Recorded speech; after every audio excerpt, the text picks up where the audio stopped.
Okay, so once you're plugged in, you're going to get a green LED light letting you know that you do have power. Now, that green LED light is also going to be steady when you are connected to the internet. Hey guys, Jeremy here, and today we're going to be taking a look at the wireless Wi-Fi 7 router. This was sent to me at no charge for this review, and in this review, I am going to walk you through the setup process and how to use this. Now, some of these routers are just super simple, plug and play, ready to go right out of the box. Other ones kind of give you fits. Now, I'm going to be completely honest with you. I've done a lot of routers. Some are super simple, some give you fits, and this is one that's just kind of in between, right? So I've read the instructions. I always read the instructions when I need to as a last resort. But anyways, I went back to the instructions, followed it step by step. This thing still gave me some fits. I was finally able to get it connected, but it's not able to do what I want it to do. You see, we have these LAN connections back here, which every router has that.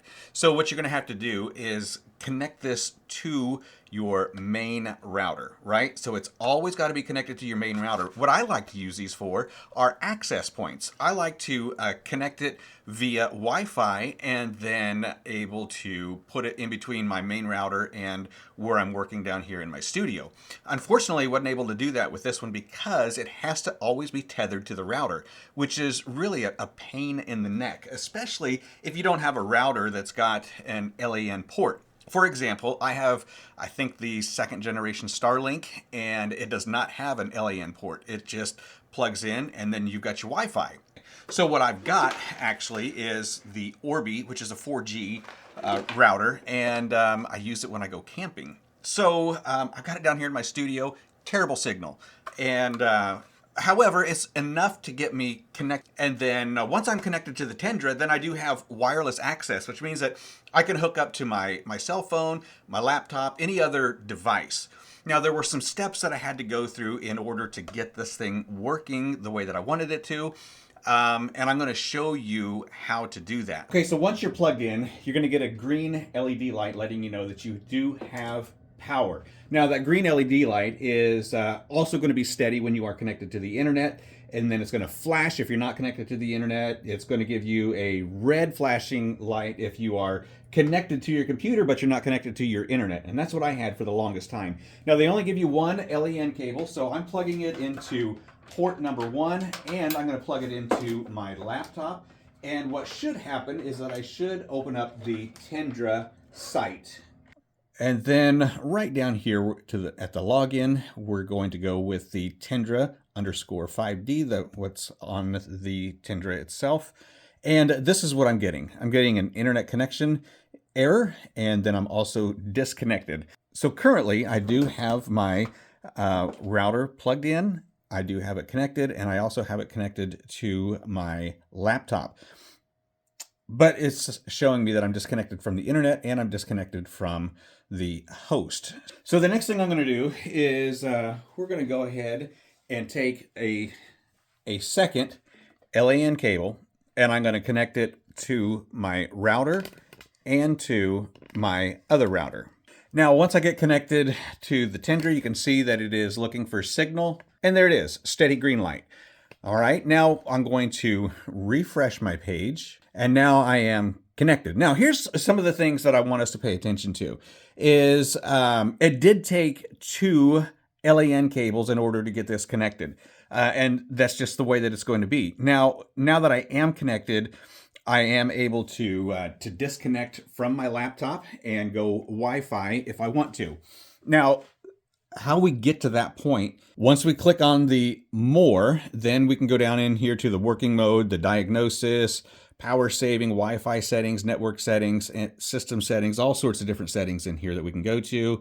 And what we want to go to is the working mode. Okay, so the working mode is going to have either the router mode, access point mode, or the WISP mode. We want to use the AP mode, and you can see that it's selected on the current mode. So what we're going to do now is we're going to go ahead and we are going to disconnect the router Tenda. We're disconnecting Tenda from my laptop. So the laptop now should be running on the AP mode without having to be connected to the Tendra.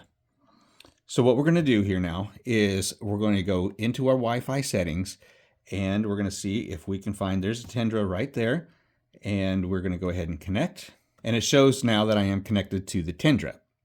And I have it connected without being connected to the router itself. So you can see I've disconnected the router from the computer. It's still connected to the computer, but there's no router service. But this router is, in fact, the Tendra is in fact connected to the Orbi right there. Now, if I disconnect from the Orbi, I disconnect from everything. The Tendra is not receiving a Wi-Fi signal and then distributing a Wi-Fi signal. It's just simply receiving the Wi-Fi signal via an LAN cable. For example, let me show you what happens. We're going to go back to our home screen, and I'm going to disconnect from my Orbi router. And this is how I would like to use the Tendra. I would like to use it as a standalone router. And we do have a red flashing light, meaning we've lost signal. We'll refresh one more time, and we have no internet. Okay, so that's just a demonstration, once again, that we do have to be tethered to a router at all times in order for the Tendra to work. Is this a router that I would recommend? Well, I think that it really depends upon your usage scenario. For me, I'm a long way from my router. My router is upstairs in my kitchen. I'm downstairs in my studio. I like to have a good signal, and I don't always get that from my Starlink router. So what I would like to have is something like the Tendra sitting in my garage, which is in between my router and my studio.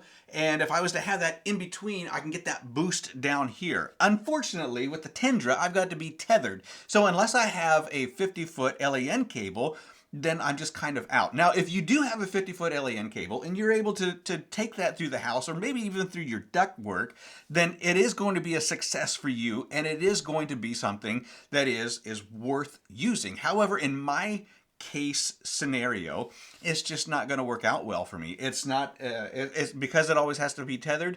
It shortens my distance and it shortens my usage scenarios. So therefore, in my personal opinion, it's not going to work for me. However, in your situation, in your scenario, it may work for you.